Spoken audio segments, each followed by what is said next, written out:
torcedora vascaína, fala torcedor vascaíno, canal Resenha vem hoje em plantão para trazer para vocês as principais notícias do nosso amado Clube de Regatas Vasco da Gama. Hoje eu estou aqui com o Leandro Alves, nos bastidores Arthur e o Cadu, mas antes da gente passar as notícias, não esqueçam de se inscrever no nosso canal no YouTube, ativar o sininho para receber as notificações. Hoje já teve vídeo novo no canal, no final a gente vai comentar. Não esqueça de se inscrever nas redes sociais, no Twitter, Instagram e Facebook. Então vamos lá, porque hoje vai ser bem rapidinho, vai ser aquele bate-bola bem gostoso que vocês já sabem que a gente faz aqui no canal Resenha. Hoje a gente vai falar sobre a debandada e o pagamento da folha de salário de maio e mais aquele ajuste, né, que o Vasco fez com os jogadores, fazendo uma repactuação das folhas. Vamos falar sobre a suspensão do contrato do Guarim, sobre essa notícia que saiu agora de noite, que foi da decisão da Junta Eleitoral de proibir o voto dos sócios anistiados, e vamos falar sobre o lançamento da nova camisa. Hoje saiu uma foto meio enigmática com o Thales, e a gente vai falar sobre isso também. Está comigo aqui o Leandro. Vai, Leandro, se apresenta aí para a galera, dá aquele boa tarde, bom dia, boa noite, que você sempre... Bom dia, torcedor vascaíno, boa tarde, boa noite. Sejam muito bem-vindos aqui de novo no canal. Hoje é um bate-bola rápido aí, vamos tentar, né? A gente gosta de falar de Vasco, mas um bate-bola rápido para passar essas notícias. A gente decidiu aí de última hora gravar aqui para vocês, porque são notícias importantes que influenciam aí na dinâmica do dia a dia do Vasco, inclusive futura, né? A gente tinha dado uma opinião no outro vídeo recente sobre a questão do campeonato, e essa possível debandada pode alterar todo o contexto aí do elenco.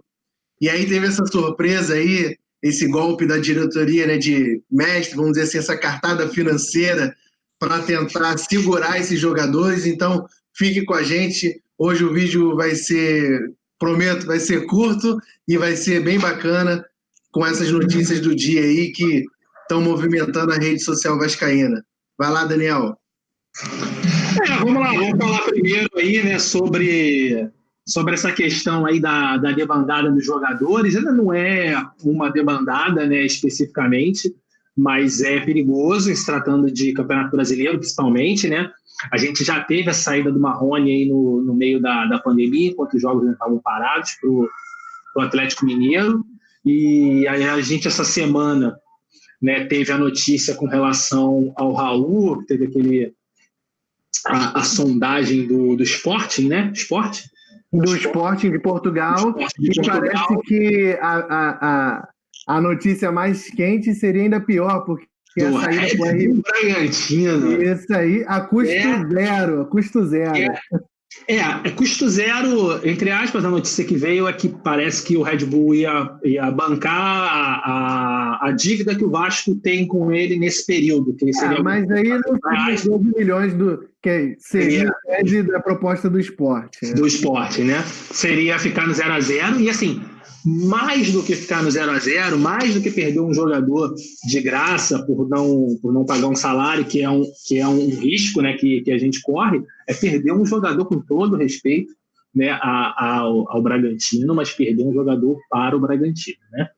É o Bragantino, assim, é uma questão complicada também de Vasco. Além dele, a gente também tem a possibilidade da saída do Guarim, a saída, né, efetivamente, do Guarim, não uma saída, né, mas pelo menos por enquanto o Guarim não joga, né, e mais algum que eu esqueci, mais algum jogador. Benítez aí que está com saudade do velho Sartre. Né, o velho Sartre. São 4 jogadores, né, 4 jogadores, um que era titular, que era o Marrone, né, que já saiu, e assim, 3 jogadores, um jogador titular, que é o Guarim também, em forma titular tranquilamente, e a gente tem o Raul também, que é mais ou menos o 12º, 13º jogador desse time, vive jogando, assim, para níveis na verdade, dentro, que a gente comentou no outro vídeo, né, dentro do elenco que a gente tem hoje, reafirmo aqui minha posição, que o Raul é titular no lugar do Felipe Bastos, não tenho a menor dúvida. Então é uma peça hoje atuando como um 12º jogador Sim. e deveria estar dentro dos 11. E se a gente perder para ir no mercado, pode ter todas as críticas em relação ao Raul, porque realmente ele oscila bastante, né? Ele faz boas partidas, é bom ladrão de bola, mas depois ele cai um pouco. Mas é um jogador dentro das qualificações que o elenco tem, que tem a sua relevância ali, não é imprescindível, mas dentro do componente tático incorpora ali o Vasco, e é difícil, né? Você, nessa altura do campeonato, em julho, tentar sair no mercado para fazer essa reposição, dentro das condições financeiras que o Vasco está apresentando, né? Graves, e a gente sabe, a gente comentou no outro vídeo, em relação às chegadas aí de 2 jogadores do Madureira muito questionáveis, nada contra os atletas, mas a nível de Vasco, para disputar o Campeonato Brasileiro, dentro do que eu vi no jogo Vasco e Madureira, numa primeira impressão, não está à altura de jogar ou disputar posição no Vasco, nem disputar posição. E são 2 jogadores que já estão confirmados, né? O presidente de Madureira já confirmou o empréstimo dos 2 jogadores para o Vasco, o Igor Catatal e o Marcelo Alves. Marcelo Alves, o zagueiro e o atacante. Assim, importante, assim, a gente já falou no vídeo anterior, né? Importante para compor elenco, principalmente o Campeonato Brasileiro, que vai ser muito difícil, vai até fevereiro, né, de 2021.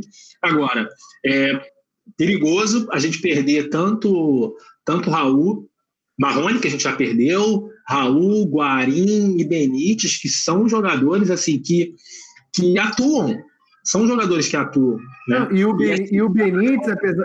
E detalhe, a gente ainda não experimentou o Benítez, a gente não sabe, ele é um incógnito, mas ele veio porque ele jogou 7 anos no Independente, né? Ele é da base do Independente, é um clube tradicional da Argentina, sempre foi titular, e depois no último ano, 1 ano e meio ali de clube, ele oscilou muito, mas veio com uma aposta com razoável nível de que vai jogar, vai conseguir desenvolver, render, de recuperação de um jogador que é bom.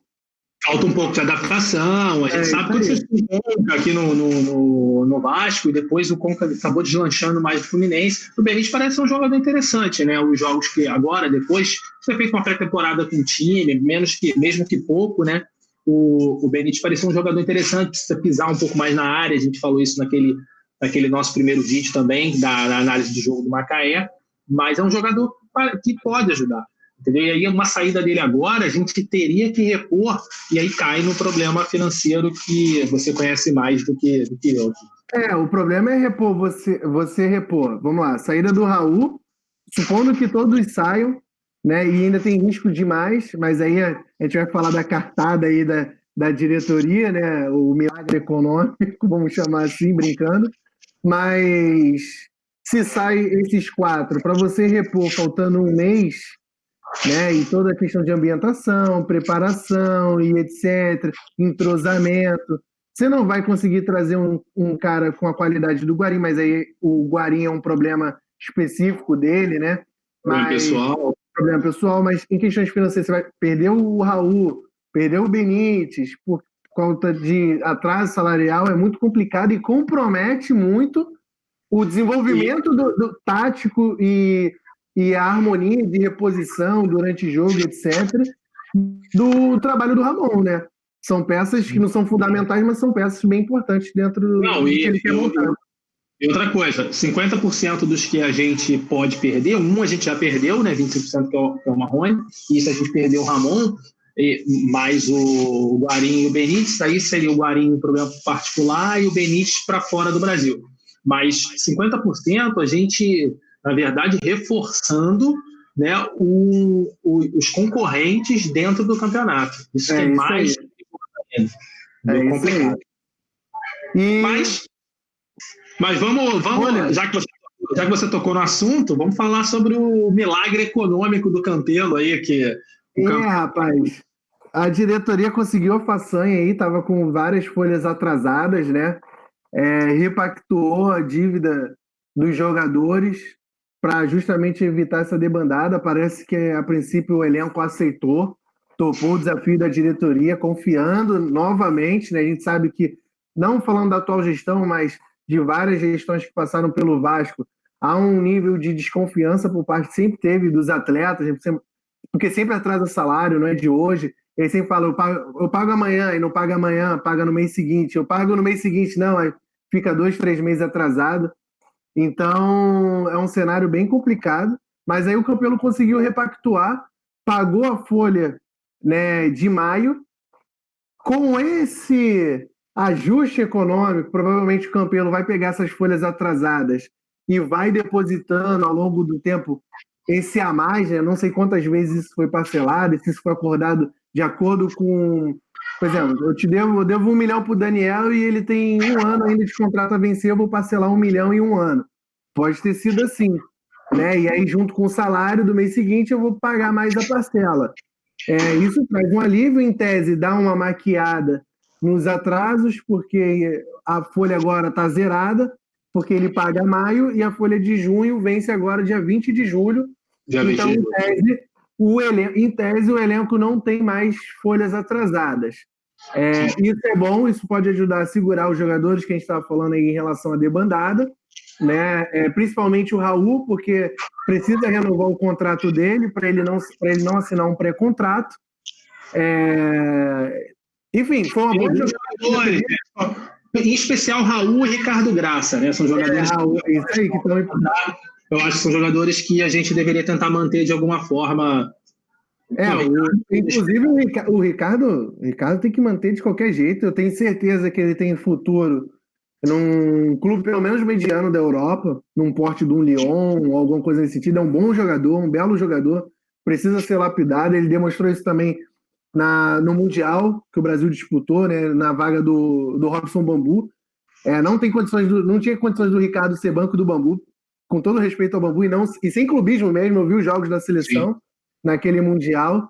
O Ricardo tem um nível acima e o Bambu foi vendido por 8 milhões de euros por Nice.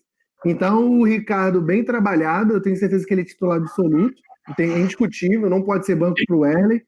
E pode ter uma grana para o clube. Então, tem que renovar o contrato dele. É uma boa cartada da diretoria, mas é uma cartada perigosa. Por quê? Se entrar de novo, não pagar essas parcelas, pode gerar ainda mais insatisfação do grupo. O grupo se perder no meio do campeonato, então a gente espera que a diretoria honre esse compromisso, né, de fato, para que não gere uma celeuma no meio do Campeonato Brasileiro, que vai ser muito complicado, e com um clube num grupo que já não é o supra-sumo, né, e com risco, além de perder peças, você perdeu o vestiário inteiro, né, por conta do acordo não cumprido. Então vamos torcer para que o milagre da direção dê certo e bola para frente. Vai lá, Daniel. Vamos falar sobre a reunião da junta, né? Agora a reunião da junta deliberativa, que mais ou menos 2 mil sócios, né, que foram anistiados no período, eles não vão poder votar na eleição agora de 2020, né? Saíram algumas matérias de que o Roberto Monteiro, o Godoy e o Valentim, mais o Campelo, tinham votado contra, né, esses sócios. E já saíram algumas matérias também falando que o Campelo tinha votado a favor. Que ele e o Mussa tinham... Então, depois tem que apurar um pouco melhor para ver se o Campelo realmente votou a favor ou votou contra. Mas, em suma, você que é o cara aí do ambiente político, isso prejudicaria? Quais são os... Tem dando? Qual é o problema, o risco? Em suma, eu vou olhar pelo lado do sócio, que eu sou sócio, né? Então, em suma, eu vou falar o seguinte. Há no estatuto a previsão de você anistiar os sócios. Ponto. E tem os requisitos que os sócios têm que cumprir. Os sócios cumpriram os requisitos, alguns mandaram os documentos pela internet, que estava disponível lá no site, outros compareceram até a administração, que são os sócios proprietários, remidos e etc.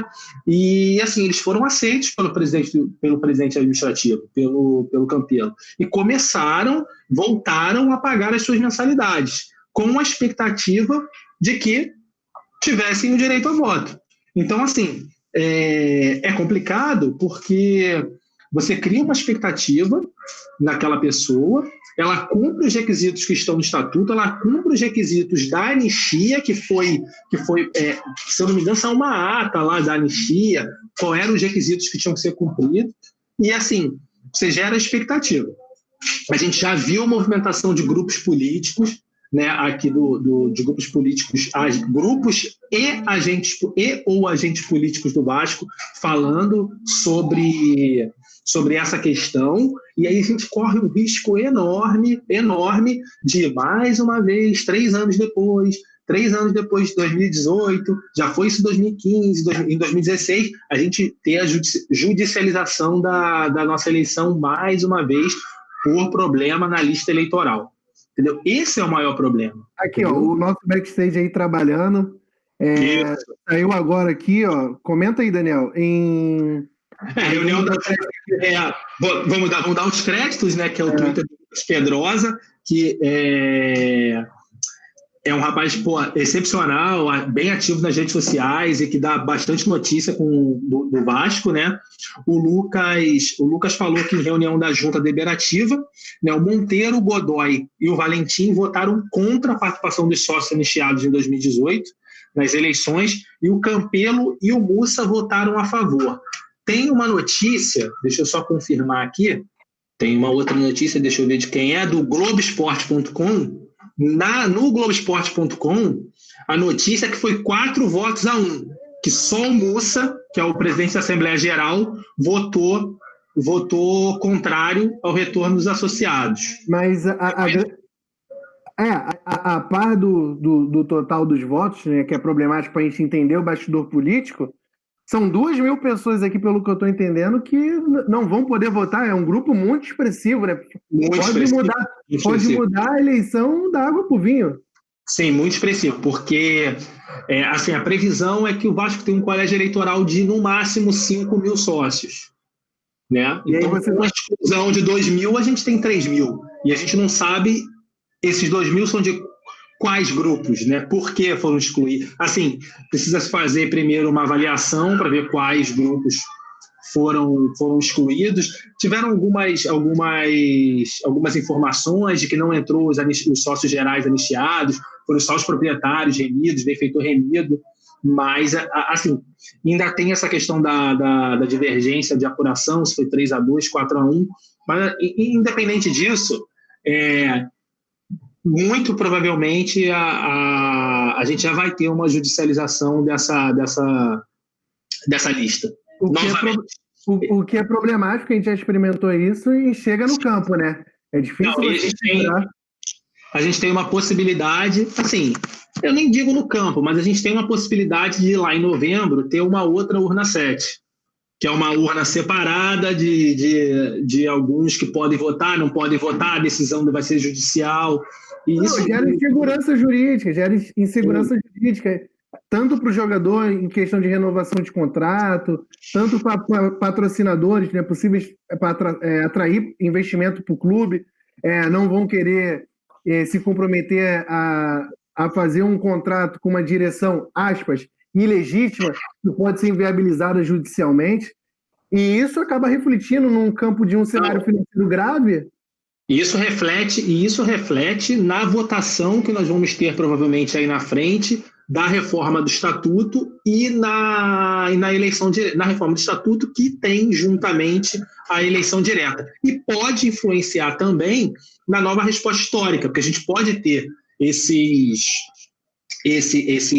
impugnados, né, esses sócios impugnados que tenham assinado a nova resposta histórica, e aí o clube pode tentar judicializar também, não aceitando, porque ele não poderia votar, então não poderia assinar a nova resposta histórica.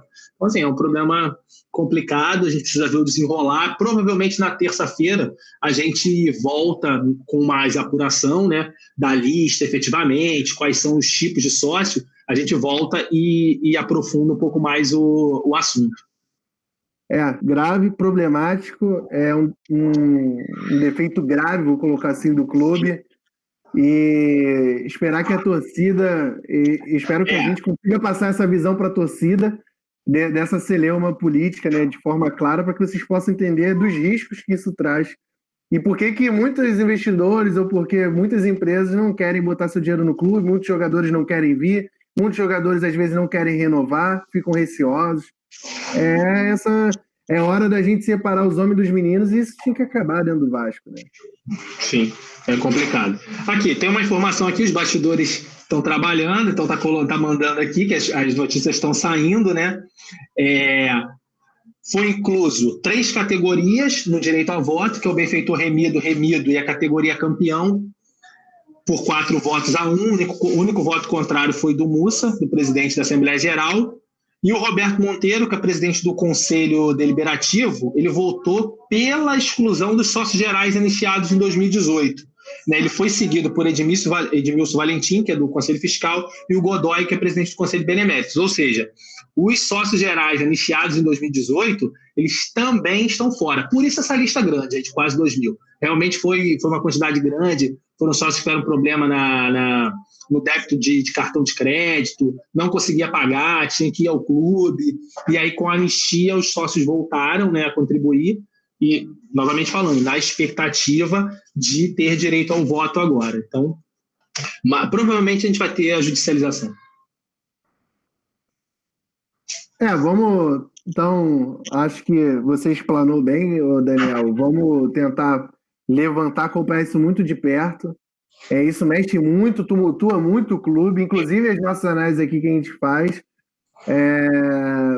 E a gente pretende trazer os candidatos aqui, inclusive levantar quais as opiniões que eles possuem. A opinião deles, a questão dessa anistia, da anistia e do voto dos anistiados, né?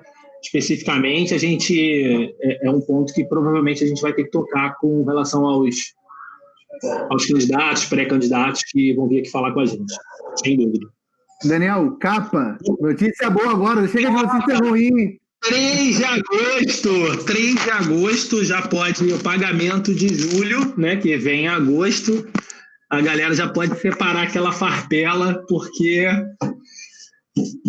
a camisa tá vindo aí, as camisas e o enxoval completo, parece com mais de 80 peças, né, que já foi divulgado, então preparem-se para ficarem mais pobres, que já são.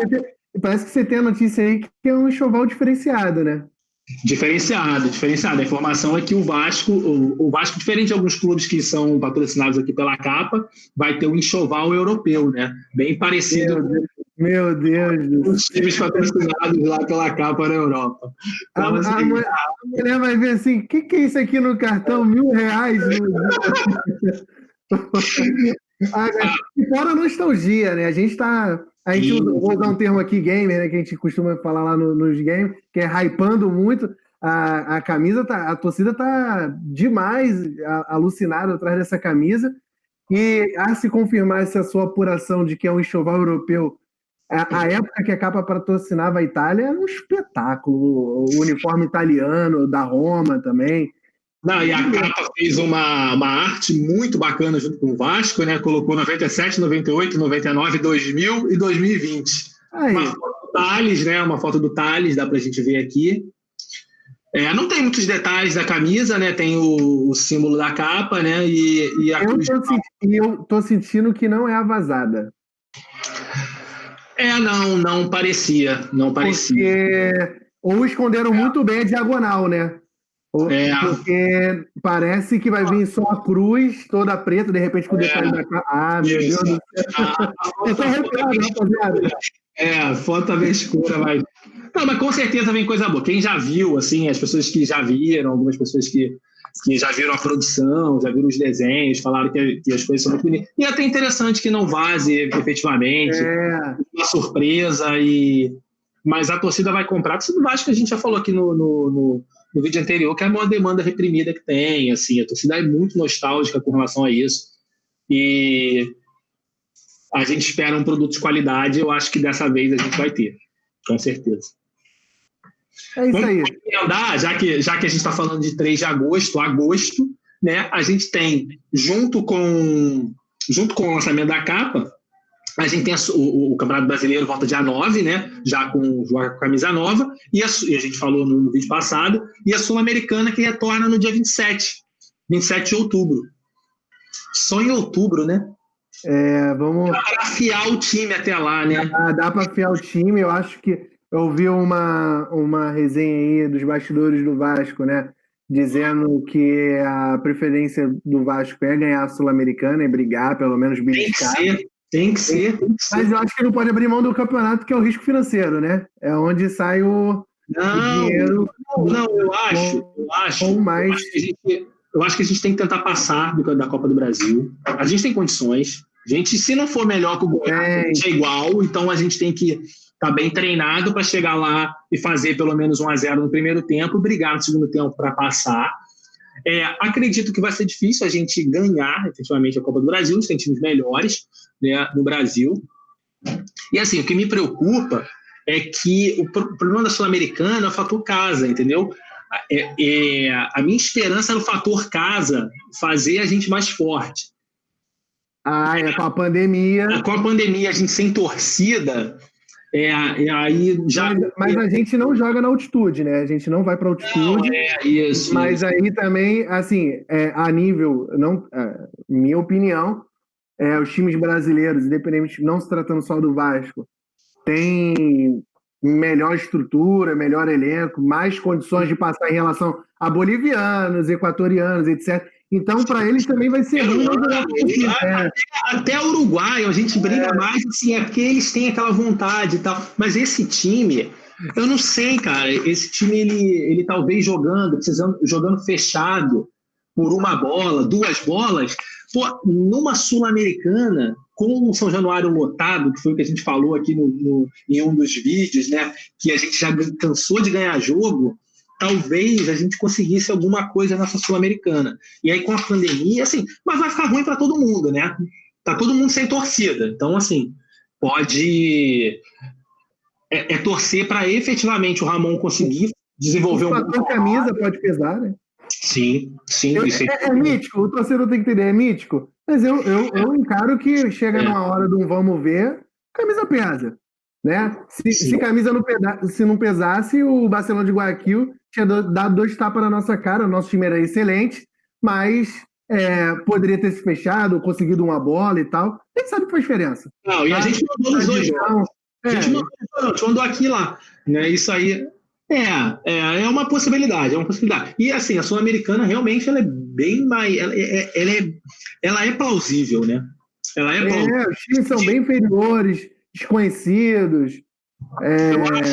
Eu acho que se a gente conseguir umas 2 peças, assim, aquela contratação, eu não sei como é que a gente vai fazer com relação ao Guarim, se o dinheiro do Guarim, com a suspensão do contrato, se a gente vai conseguir usar esse dinheiro dentro do futebol, né, na contratação de algum jogador, assim, um jogador pontual ali para jogar no meio, mesmo para ajudar, um outro jogador que viesse, um lateral esquerdo principalmente. E, cara, esse time daria uma liga um pouco melhor. Mas assim, eu estou esperançoso com o trabalho do Ramon pelos 2 jogos que a gente viu. Embora a gente já tenha comentado que o Campeonato Carioca não é parâmetro, né? A gente pegou o Macaé, que quase jogou com um time de amador, e mais o Madureira, que se fechou um pouco mais, deu até um pouco mais de trabalho, mas nada assim muito absurdo, né? A Vera mesmo vai ser no Campeonato Brasileiro. Como ele só retorna em outubro, a gente vai ter uma sensação melhor de como o time vai chegar, né? Assim, se o time se comportar bem no Campeonato Brasileiro, assim, além da torcida, né, se achar que dá, tem a questão do jogador achar que dá também, né? O jogador, o treinador, isso motiva também. Eu acho que voltando mais na frente é bom pra gente. Com certeza. Então, vamos fechar o plantão?